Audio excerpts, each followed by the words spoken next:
Radio 94.5. Welcome back. This is Prime Time on Urban Radio 94.5 FM. Before we introduce our guest in today's edition, let's just give you a little background of Ohaneze Ndigbo, and of course the person, the President General, Chief John Nnia Nwodo. Scheduled for this engagement, and I thank you for having me. Right. Okay, so the Ohaneze has been in existence for over 40 years, and now in its 40th year, do you think it has stayed true to its cause of championing the cause of the Igbo people? I think it has. One in which the victors contrived a political arrangement in which we were supposed to be subjugated. And since 1970 till today is 48 years in which that strategy of containment has been in existence in the political Nigeria. And Ohaneze has been the only organization embracing all Igbos that has tried to confront this containment agreement. And it's not been easy. We were contaminated by the war. I mean, I don't need to tell you that. The fact that in the commanding heights of the Nigerian security apparatus, there is no Igbo man. I don't need to tell you that no ordinary Igbo child can have access to employment in Nigeria on the basis of his data, of having scored a first class, of having scored a second upper, of being able to be competitively employed to an employment vacancy in which he is the best in an interview template. Today, you know that better than I can explain it to you. Is that something you have experienced, or some words on the street? I cannot experience it at my age, but several words of mine have experienced it. And I'm sure you have experienced it, and people of your age have experienced it.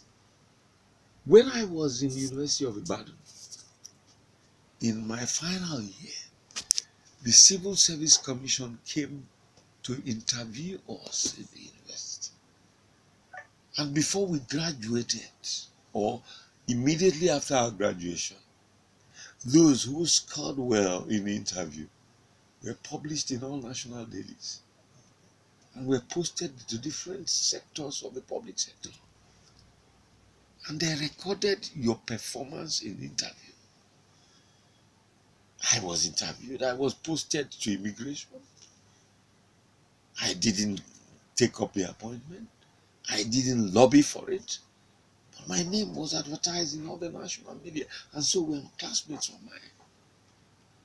You didn't need to lobby for it, but today, the contrary is the situation. Our children have come to inherit what we went through before we went through a civil war. And they are reacting to it. They feel like they are second-class citizens in a polity that they are supposed to be equal with all. And they resent it. And they agitate against the polity called Nigeria because it does not live up to its preferred aims as enunciated in our Constitution. We are not equal under our Constitution. Some are favored more than the others. Where I disagree with them is that the procedure to fight it is not to present a militant outburst towards the system, but to engage the polity and use our voting rights to change the system to give us our place of honor. Right. So you basically don't support the method in which the IPOB people may have used in trying to chart a course. Let me tell you, the only way you can change a political system in a country, in our renaissance democracy, is through the vote. I don't see any other way. We tried it in Biafra. I went to war in Biafra. I was a soldier in Biafra. We failed. And we had more logistics at that time than we have now. We had aircrafts. We had the research and production. We had Ogbunigwe, which was a mass destruction equipment unknown to military warfare. We had the domestic technology to refine crude oil. And in Biafra, we had kilns made up of steel heating chambers and mud and kerosene, petrol and diesel distilled at different temperatures in local technology. We had a runway in a landlocked economy. Our runway was destabilized every week with bombardment from Nigerian Air Force. Because we were prevented from access to the sea, importation of medicine, food, and ammunition was extremely restricted. We lost nearly 3 million people in warfare. Some were lost due to starvation, some were lost to air raids, some were lost in military warfare in the front lines. But at the end of it all, 3 million or 3.5 million Igbos lost their lives. Some who saved their lives because they were taken as children of parents who had been killed, or children in sick bays who there were no drugs to treat, and they were air-freighted to neighboring West African countries. Undocumented, we have lost forever. We have no way of reclaiming them. Only quite recently, the president of Gabon faced a judicial inquiry as to his origin. The opposition against his election contended that he was not from Gabon, that he is Igbo, and that the president of Gabon adopted him. He won the civil case against his citizenship. But assuming he's Igbo, there's no documentation showing where he comes from in Igbo land. And there are several of them in other West African countries. Right now, we don't have the same military arsenal that we have in Biafra. If you heat up the temperature, you ask our people not to go to election, the only alternative is warfare.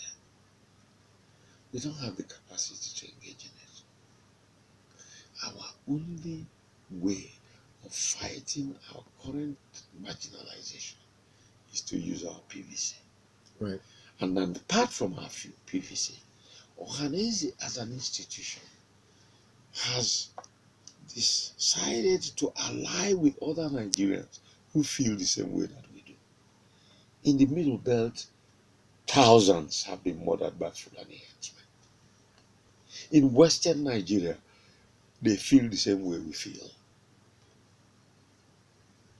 In South Nigeria, they are armed to the teeth and have on occasions prevented the exploitation of our oil resources, because they do not see how the oil can be domiciled in their home and it is distributed at the federal level to their own disadvantage. And we have formed the Southern and Middle Belt Leadership Forum, and we have said that the only way we can salvage our country from warfare, a resort to destruction of ourselves in order to salvage our country is to have restructuring of the federation. Some people think that there was no proper engagement between the leadership of Ohaneze Ndigbo and IPOB, in that their youth and their method, as you mentioned, wasn't proper. There could have been some sort of engagement that would form a common front, to ask for one certain thing, because it looks like out there that Igbos really don't know what they want. On one front, they're calling for secession. On another front, they're calling for restructuring. And it just feels like there's nothing really not clear about what the Igbos want. This is not true. I had a meeting in my home with the leader of IPOB. You mean Nnamdi Kanu? Yes. When was this? Oh, that was more than a year ago. Okay. And I had members of my executive in that meeting. And he had some of his friends. Elliot was there. And his brother was there. And we discussed a number of things. And we reached agreement on a number of issues. He has deprecated this in public. But I'm reluctant to orchestrate this because it's not in our interest to orchestrate our internal divisions in the face of a national impending disaster. You reached an agreement with him, and he on a number of issues. First of all, we reached agreements on the following issues. One, we reached agreement on the fact that his radio station was divisive. He described Ikedife, who died yesterday, may his soul rest in peace, as senile. Because Ikedife had an IPOB movement which believed in fighting our cause constitutionally in international institutions. He described the governor of Imo State as an illegitimate child. He described a number of important Igbo songs in languages I would not want to reproduce. And I said to him, it's not important. Or the third thing, he said there will be no election in Anambra State. And that the governor of Anambra State, Governor Obiano, supervised over the annihilation of IPOB members in Nkwo Junction. And that he would never want him to be governor. That the best thing was not to have an election. And erroneously posited that the Speaker in the House of Assembly could become governor. I reminded him that he did not understand our Constitution. And under the present Constitution, which I don't agree with, the only circumstance in which the Speaker can become governor is in a situation where a governor is not in place, a governor is there, a deputy governor is acting as governor and has not nominated a deputy governor, and there is suddenly a vacancy in office. Right. That is the only situation in which the Constitution conceives of a speaker stepping into the position of governor for only a period of 4 months, during which there must be an election. Right. And so when there is a governor and a deputy governor whose terms of office have expired, the Constitution has no provision for the speaker to become a governor. So the only situation is that you will have a state of emergency. And the president, as in the case of Plateau State, will appoint an administrator. And in the case of Plateau State, an administrator was appointed from Kogi to administer Delta.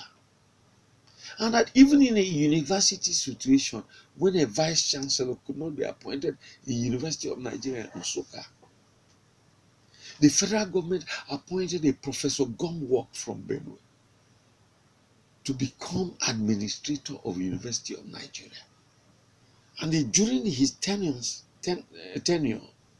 and several contracts, appointments were made that were anti-Igbo. The Senate and Council suddenly rose to ask for a new vice chancellor, where they could not agree. Right. But you were saying something about the number of things you disagreed with him. Yes, You talked about the election. I'm just his talking radio about station. Anambra. Okay. The other one was, we talked about the fact that his radio station was not helpful. We thought the essence of Anambra was, you don't turn the barrel of the gun against ourselves. An Anambra person must become governor of Anambra. If you don't want the incumbent governor, float a candidate against him. The governor was chased into churches. Wherever he went to worship, IPOB went to fight against him. And we advised him, and he concurred by escaping through another channel in order not to have a confrontation with his own children, in spite of his popularity, just to ensure that the warfare is not domesticated. He talked about separatism. I talked about restructuring. And I said, look, my friend, keep talking about what you are talking about, even though I don't agree with it. But don't oppose what we are talking about. And I won't oppose yours. Because in the current system, there is no way you can ask for an independent state of Biafra legally and get it. Under our laws and international laws, if you want a referendum, it must be approved by the National Assembly. It must be approved by the AU. It must be approved by the United Nations. The United Nations and the AU will not accept an application for a referendum that does not come from the legitimate government. Our National Assembly is conceived in our present constitution, contrived by the military, in which we were in a minority, in a manner that our application for a referendum will never have. No state or local government has been created by the National Assembly since our democracy returned. Because the military that wrote this constitution wrote it in a way to favor northern Nigeria. Wrote it in a way to make it impossible for a national consensus to create a local government or a state. No state or local government has been created since the return to democracy.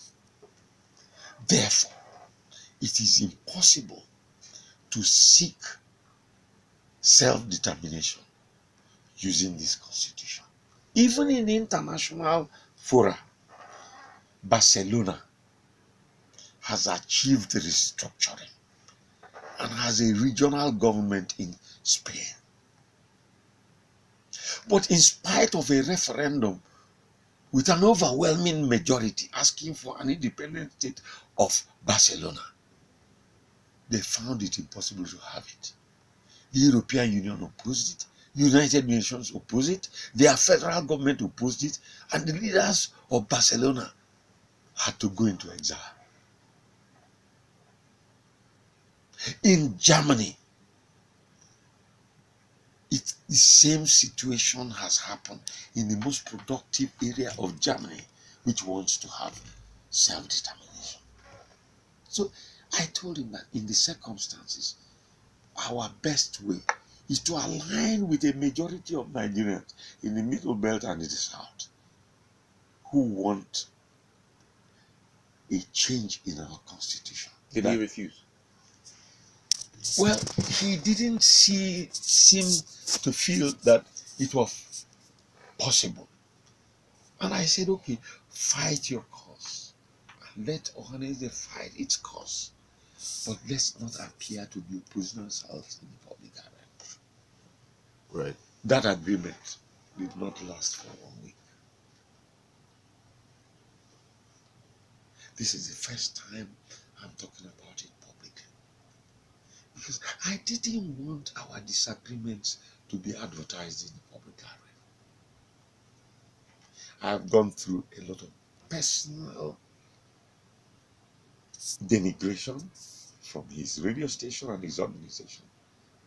I've gone through an explosion in my home. I don't want to say what the evidence about the explosion has revealed in terms of those who are responsible for it. But we can't get anywhere divided. And our children have been inundated with dangerous,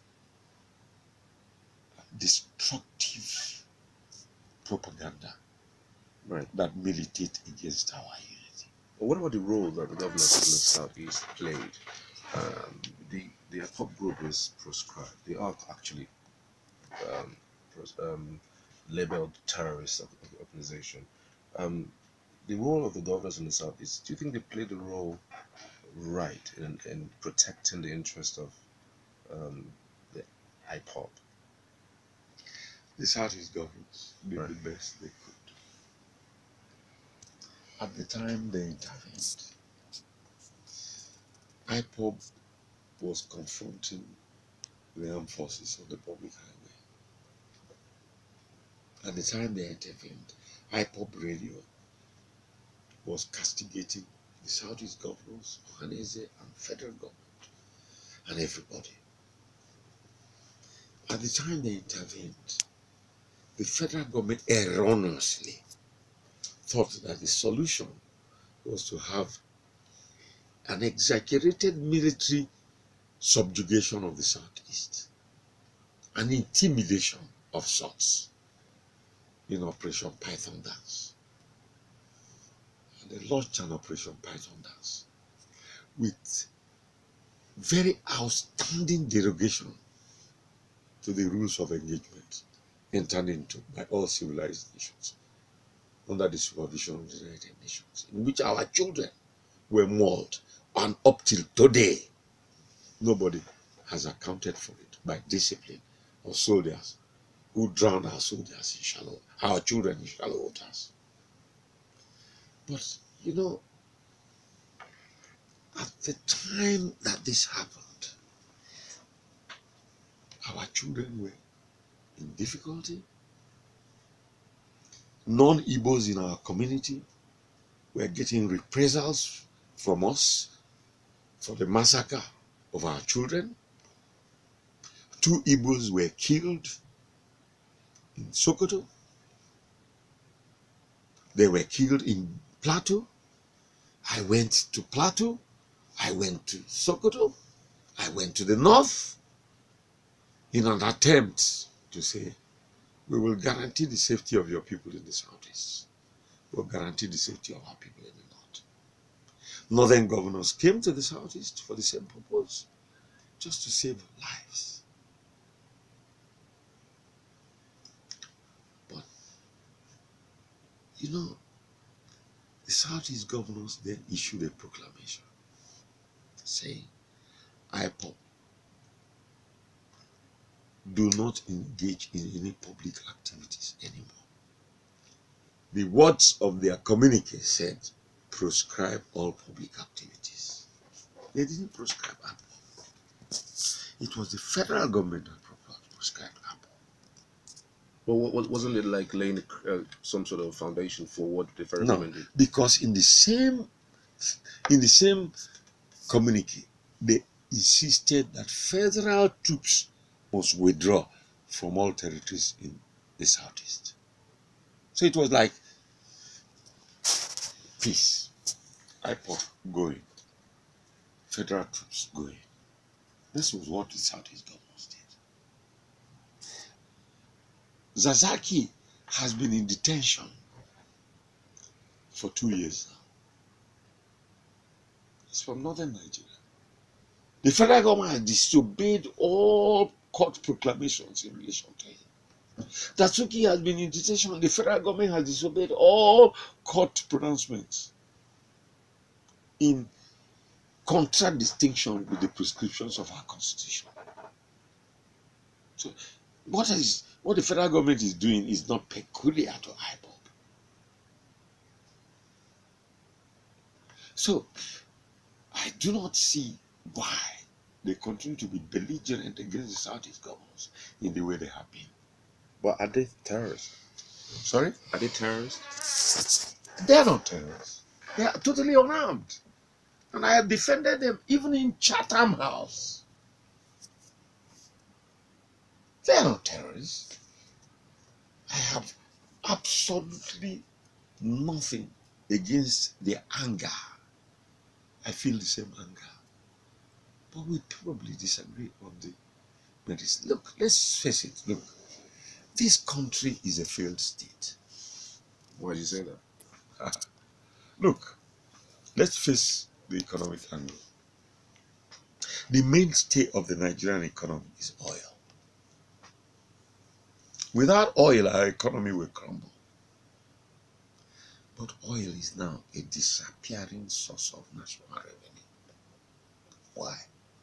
Between 2011 and now, 2018,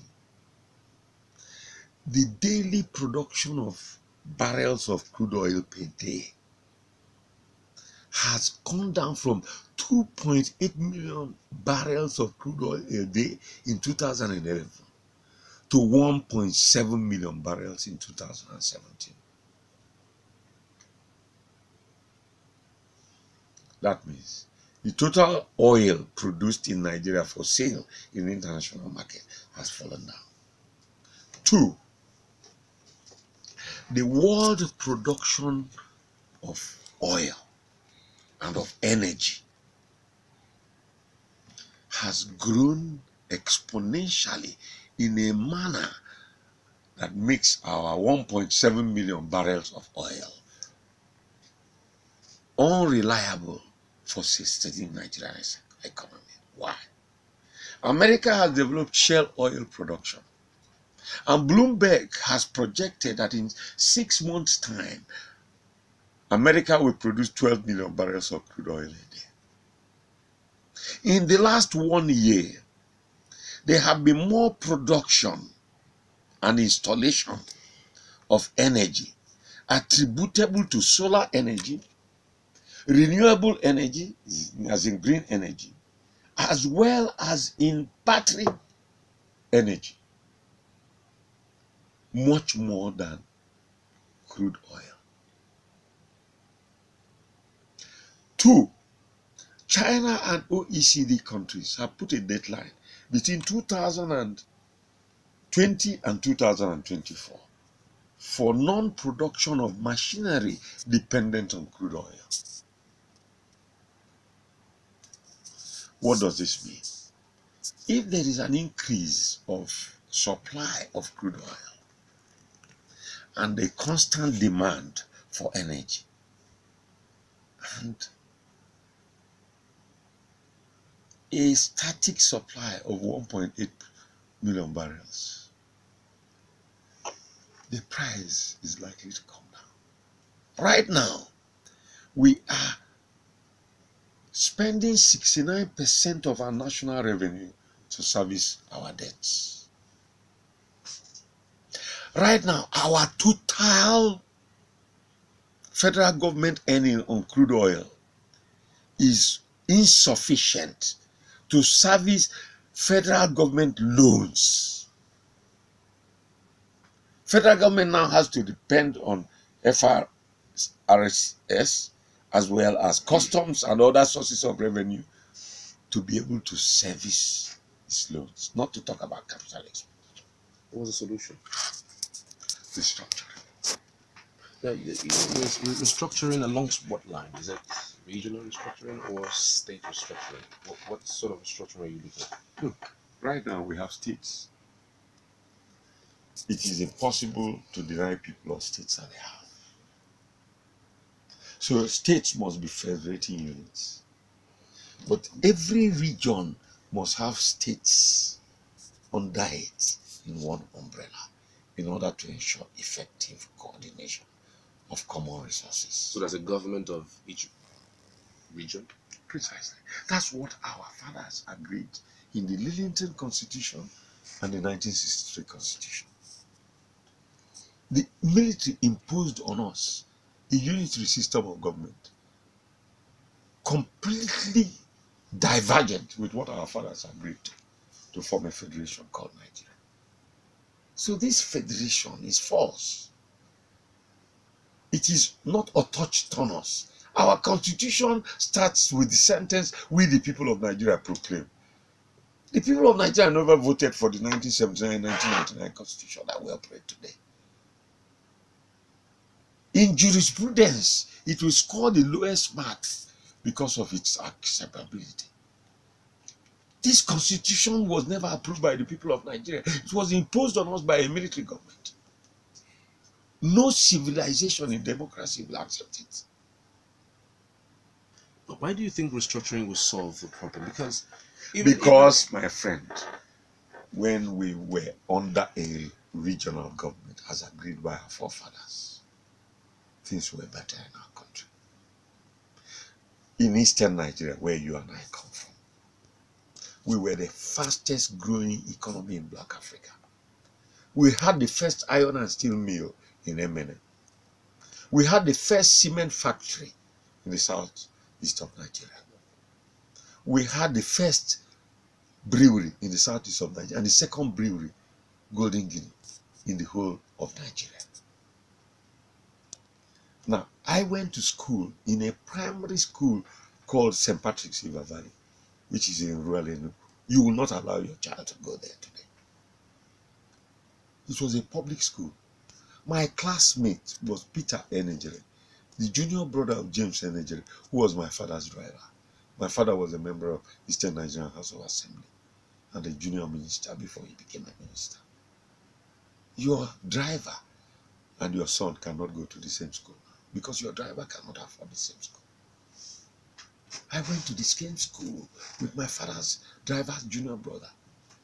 I went to College of Immaculate Conception in ENUGU, CIC. Two of my classmates were recipients of my father's scholarship. CIC had every facility that no secondary school in Eastern Nigeria has now. I studied law and economics. But in CIC, in my chemistry lab, I still remember all the things we had there. We had test tube, we had beakers, we had Bunsen burners. Even the physics of the striking back of the Bunsen burner, I saw in life. Chemistry was all about chemical reactions. I still remember my oxidation, my reduction, my double decomposition, my lateral displacement of radicals, my crystallization. I used to go to the lab to smoke ammonia, to smell ammonia when I was cold. I still remember the fractional distillation of petroleum in the hydrocarbons that we studied. And I didn't study science beyond secondary school level because of the quality of education we had. You didn't have that. It was a restructured Nigeria. That's where we want to return it to. Right, some people think that restructuring may not solve all the problems because even now, we're shouting that marginalization from the center is what we're crying about in the region. Even now, as it is in the southeast, for instance, we have issues within us that haven't been resolved, and Ohaneze is mostly concerned about restructuring. For instance, the caste system. Secondly, even as it is, an Ebonyi state, and well, hold on a second, and an Ebonyi state indigene finds it difficult to get a job in the Ministry of Education within ENUGU. Same thing with Anambra, Imo. So if we are shouting about marginalization from the center, I mean, I think sometimes we should also look at the issues surrounding us. My friend, the unitary system of government was created to destroy us. When I grew up here in ENUGU, people from Delta were in the civil service of our regional government. The Accountant General of Eastern Nigeria was Mr. Willoughby. a Yoruba man.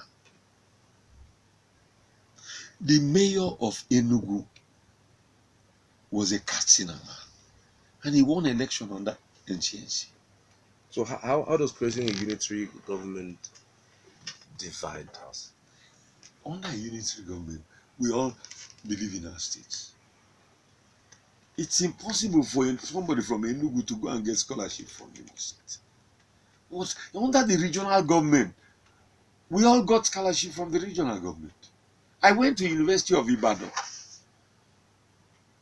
with federal government bursary, federal government loan, and East Central State scholarship. I had two financial outlets to be able, and I won an election in University of Ibadan as president of students in a Yoruba-dominated university. So our present structure does not promote for regional or national cohesion. Even with states led by governors, they can't create some sort of cohesion. We have the Southeast Governors Forum that come to discuss these things, and it's still difficult for people from Anambra to have jobs in Enugu and those. Are you not aware of states in Igbo land that are owing salaries for up to 7 months? It is structured in such a way that we'll be so impoverished to think about the collective. But what is Ohaneze really Didn't you know about people being dismissed from state civil services of some Igbo states? Igbos who could not work in states in Igbo land. What do you want Ohaneze to do? Are we the federal government? No, you mean you're handicapped? You can't do anything about this? The structure is deficient. And unless the structure is changed, what can you do? You have impoverished states who are working on a unitary system of government instead of federal system that our forefathers signed on to. What do you want me to do? What about the railway? When I went to University of Ibadan, I did my prelim in University of Ibadan, Jos campus. I used to go from Ogui Road on the rail line to Jos. That rail line does not work anymore. You cannot go to Ogui Road now and enter a train to Jos. What do you want Ohaneze to do? The impossible? When Ohaneze speaks, it's more like the Igbo nation. But we have to speak about the possibilities, not the impossibilities. That's why we want a restructuring. When we have a restructuring, the coal in Enugu will be the resource of Enugu state government. The limestone in Ebonyi will be the resource of Ebonyi state government. The lead in Ebonyi will be the resource of Ebonyi state government. The oil in Imo, which is now gas to Lagos, piped to Lagos, without reticulating it in Imo State, will be the resource of Ebonyi State government. The oil and gas in Anambra will be the resource of Anambra State government. The gas and oil in Abia State will be the resource of Abia State government. The coal in Enugu, nobody has done the feasibility study to enable foreign capital to move into it and exploit it. Because the federal government is not prepared to release the funds. This is because we have a federal system. If it was the property, the Enugu state government would have been able to develop our coal resources. Now coal is anyway a declining phenomenon in the light of the developing technology in the world today. But we would have revamped coal to be able to give us power independent of oil. But we are not even allowed to do anything there without permission of the federal government. And they are not prepared to give it to us. They have not given it to us since 1970 till now. The people in Ebonyi cannot use their limestone and their coal and their lead to earn foreign exchange. They cannot invite foreign investors to explore them and sell them and develop Ebonyi State. The people in Abia cannot use their oil and their gas to develop Abia State. The people in Imo cannot use their gas to develop Imo State. So what are you talking? That's restructuring. Once you restructure, by the way, it's not just about natural resources. when you restructure. Every commissioner of police in Igbo land now is a non-Igbo. And people make public relations to be posted to Igbo land. There are more checkpoints on Igbo roads than there are in the whole of Nigeria. And they are toll gates. They are not security points. Our people are milked every day by members of the armed forces in Igbo land. This is not security. Right, let's talk about the 2019 elections. No. You are taking me to the places that you are interested in. But our people are interested in how they can get restructuring. Look, if we had restructuring, our legal system from the customary court to the Supreme Court will be domiciled in Igbo land. The governor of Anambra State will appoint judges, magistrates at customary court up to Supreme Court level. Nobody will prosecute you in Abuja for criminal offenses committed under the purview of legislative functions of the regional or state governments. No policeman working in ENUGU will be appointed to the police force without the approval of the governor of ENUGU state. Same for all the 5 states in the southeast. The judges in the Southeast Supreme Court at the regional level, the Court of Appeal, and the state levels will be appointed by our governors. So we will not be intimidated by judicial impositions. We will not need the Supreme Court to interpret the Igbo customary law as they have done so now. Even though I agree with the interpretation. But we will not have needed the Supreme Court to do so. It will be interpreted by our own judges who understand our customs and usages. So restructuring is not just about our natural resources. It is about our way of life. They drove away the missionaries from our schools. I went to CIC. It was a Catholic school. And I went to university in London School of Economics, where Kennedy went to school. And I made a second class upper. I was the 3rd in my class because of the kind of education that I got. So, our educational system would have modeled our standards.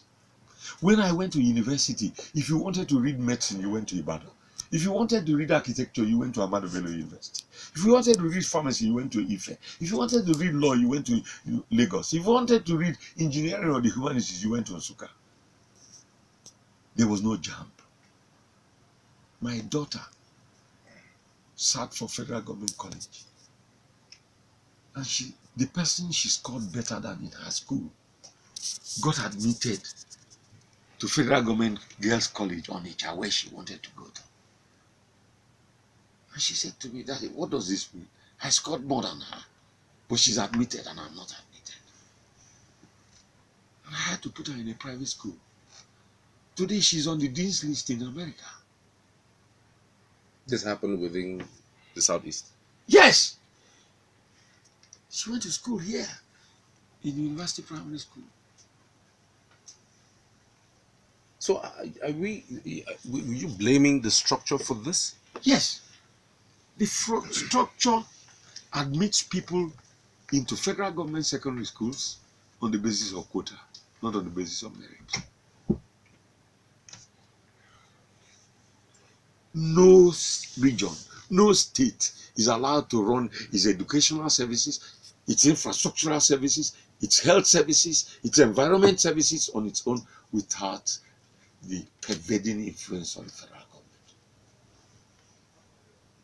In the federal civil service, people are promoted on the basis of state of origin, not on their competence. So, the way to change the system is to restructure the federation. Let the federal government be limited to things like external relations, external defense, immigration, customs, patents. And let the regions begin to compete. And we'll go back to where we lost. Look, do you know, my friend, that right now, modern education has overtaken us? Do you know that as I speak to you, Facebook has a recognition pattern which is 90% better than human recognition?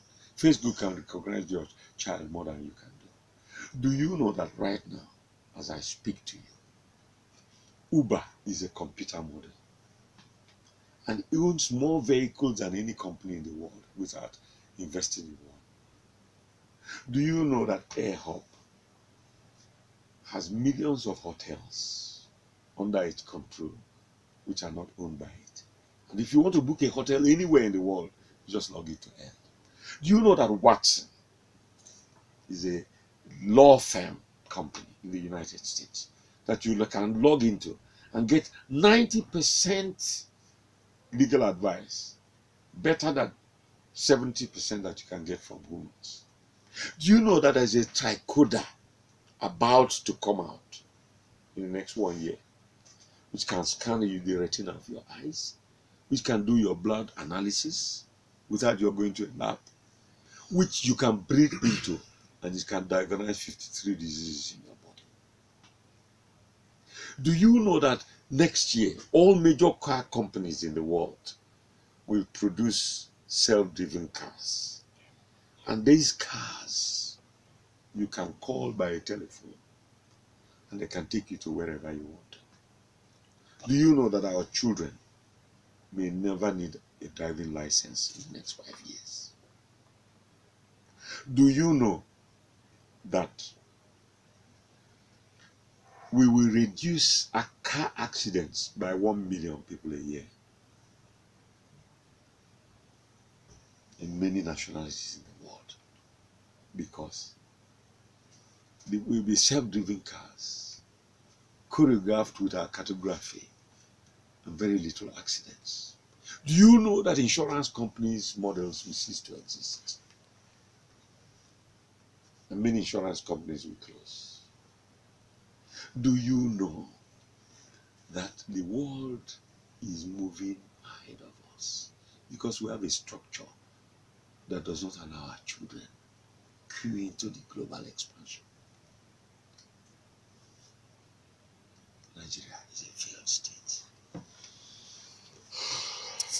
So going forward, in order to engage properly, especially as it concerns elections in 2019, how do you think the Igbos should engage? It's not a matter of my personal opinion, and I will not proffer any personal opinion here because of my dual identity. I'm President General of Ohaneze, and I'm Nnia Nwodo. If you ask for the views of Nnia Nwodo now, it may preclude the views of Ohaneze. In January, IPOB Ohaneze will meet. We have already taken a decision in Oka at the Igbo Summit that we are all queued on restructuring. We're going to look at all the political parties and which one of them is prepared to embrace restructuring. Which one of them has manifesto and programs that identify with the Renaissance Igbo demands. And we're going to take a decision which way we will go. That is not my decision. It will be the decision of Ndigbo. And that decision is where we will advise Ndigbo to vote. Does Ohaneze endorse candidates? No. We will do so, however, in the light of our circumstances when we meet in January. In 2015, the position that Ohaneze took, do you think it was ill-informed? I'm not prepared to do an examination of my predecessors. I'm prepared to look forward. What I know is that you cannot exist out of context of the prevailing circumstances. Igbos are an integral part of Nigeria. And Nigeria is going to an election which is definitive of which way forward, and which will have an effect on the future of our children. in January, all traditional rulers of Igbo land, all intellectuals, all opinion leaders, all young people and women will be assembled in an expanded Ohaneze. And every shade of opinion will be allowed to tell us where they want to take Nigeria to. And at the end of our deliberations, Igbos will be called upon to decide which way they want to go. Wherever they decide, as their chief servant, I shall approve. What date is this meeting? It has not been put, but it will be in January. Okay. We were speaking with President General Ohaneze Ndigbo. You can join the conversation by calling into the studio and reacting, asking questions, as the case may be. You can also send us messages on the Telegram platform or the WhatsApp platform. 080-93999-945. You can also call 080-99945-945. Hello. Good evening. Name my location, please. Stephen, go on.